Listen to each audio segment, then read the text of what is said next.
and speak to the former president of the National Union of Mineworkers, Senzeni Zokwana. Zokwana, thank you so much for your time this evening. It's a very difficult, conversation that is unfolding behind closed doors, judging by what we just heard. The minister, even yesterday, talking about egos being at play here, difficult to negotiate. Would you say egos often become a factor when we see protracted strikes? It is possible to be the case, especially where employees dig their heels without willing to put forward an offer that would make it possible to find an agreement. It is really worrying because a long strike is costly, especially to workers whose livelihood depends on their salaries.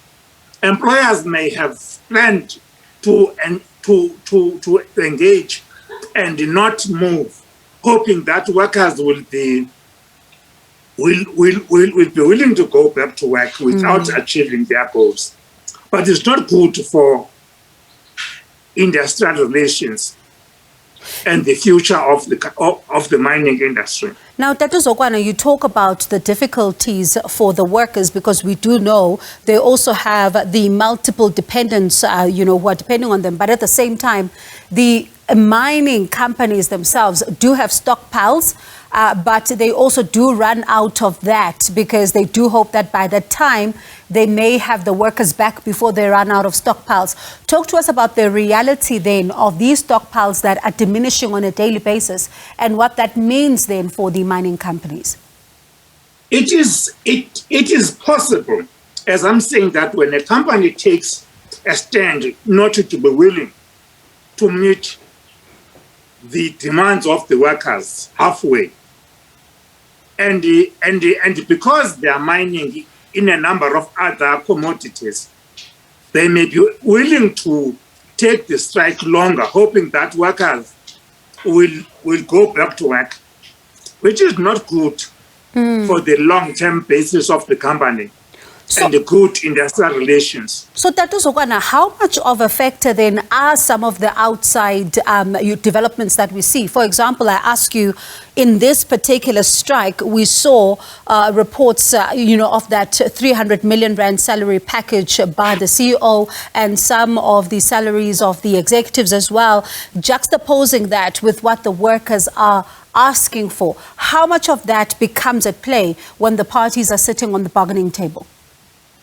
That is the problem, because employers don't feel the strain that workers are going through, because the wage gap, which has been a feature of the mining industry between black and whites, and now those CEOs who earn such huge salaries may not be willing to engage, not because they cannot afford, but because they believe that they want to put the workers in their place, which is not good for the long-term functioning of any operation. We're seeing the involvement of government here. Others are saying that government needs to be careful because it may find itself, getting involved in every wage dispute. But at the same time, others are saying that maybe government might be able to assist to break the deadlock. What do you make then of the involvement of government? Is it a good thing when it comes to kind of like trying to assist with these negotiations that have hit a deadlock? It is good, especially the minister. But for that to happen, you need willing partners to listen to each other, to engage for negotiations, to try to find a common ground where there can be an agreement. So whoever comes to mediate will find it difficult, especially if the company is not willing to engage, but peddling issues that many workers want to go back to work. That should not be the style or the stand of a company that wishes to grow within the industry. Zokwana, you've been at the helm of the NUM at some point as president. We're seeing, as you say, one instance where the employer is refusing to budge. At the same time, the workers are digging in their heels. What advice then would you have, for those that are trying to break this deadlock, looking at the fact that now there's these 3 CCMA senior officials who are getting involved in order to try and get to a resolution here?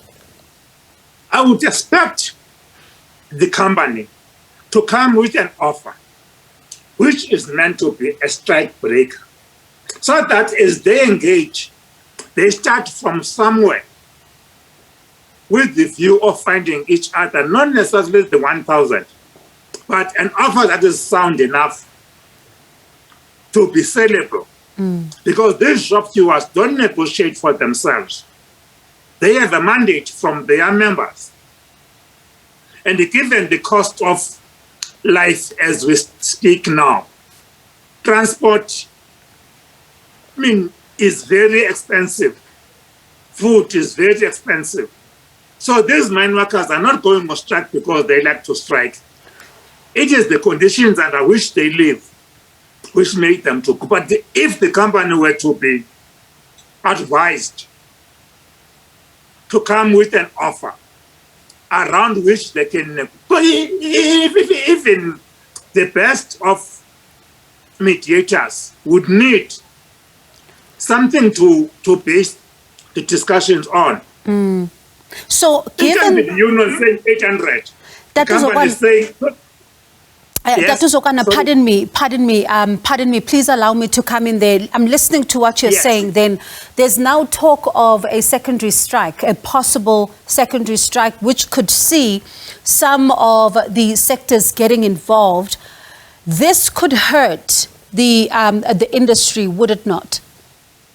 It would, but it set a very bad image of our mining industry. If the negotiating parties cannot find each other, it set a bad image because other investors may be reluctant to come and invest in the mining industry, depending on to whom they are listening to. I believe the sooner the strike is resolved, for all parties to begin to work together for the future of the mining industry. Now, one of the things that, as we speak, also comes to mind is the fact that over time, the union which you headed up at some point, the NUM, was not seeing eye to eye with AMCU, but over the years now we're seeing in this particular strike where there's one voice and standing resolute. And one of the analysts we spoke to here on the show says that that could be something good that would happen in the sector going forward. Could we see more of such collaborations with AMCU? I would be very happy if this would be the beginning of the unity between AMCU and NUM, because their common enemy is the employer. They have nothing they're going to achieve if they are fighting among themselves. This is a really important step that leaders have taken, which need to be worked on and improved beyond the strike.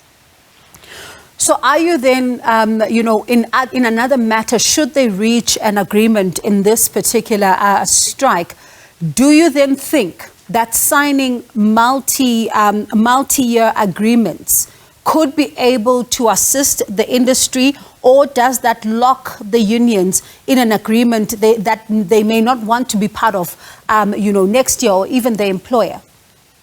It doesn't, because when you sign a multi-year agreement, you put clauses that would guarantee that in the event that conditions will change, another round of negotiations would be done. Let's say the economic environment changes worse for workers, then there should be a clause that addresses that. Now, when you look at what is happening now with the difficulties around the talks, I can't help but ask, it's going to be soon 10 years, the country marking the Marikana tragedy, and yet workers are still here in the same sector of mining looking for what they are calling a living wage. Does that show that things have moved somewhat, or are we still there back 10 years ago as a country? Unfortunately, not much has happened. Because these mine workers, as they are on strike, they are still staying in single-sex hostels, the majority of them, away from their families. And they are still trying to make sure that they have got a livelihood that is guaranteed by the wages they receive. And I hope that Sibanye will be willing to relook their positions they've taken and be less reluctant to engage. It must not be like the strike of 1987, where while the industry could afford to pay the demand of workers, they chose not to do that because they wanted to give the union a lesson. I don't think we should be in that stage in trying to build an industry and make it formidable. That is because it's about, yes. Wrap up in just 5 seconds. I would say that I hope that the parties will begin to relook the step they've taken, okay, especially the mining industry, to make the work of those mediators easier. Okay. So that they can be able to discuss something that the company is offering. All right. Senzeni Zokwana, thank you so much for your time this evening. That is former NUM President Senzeni Zokwana.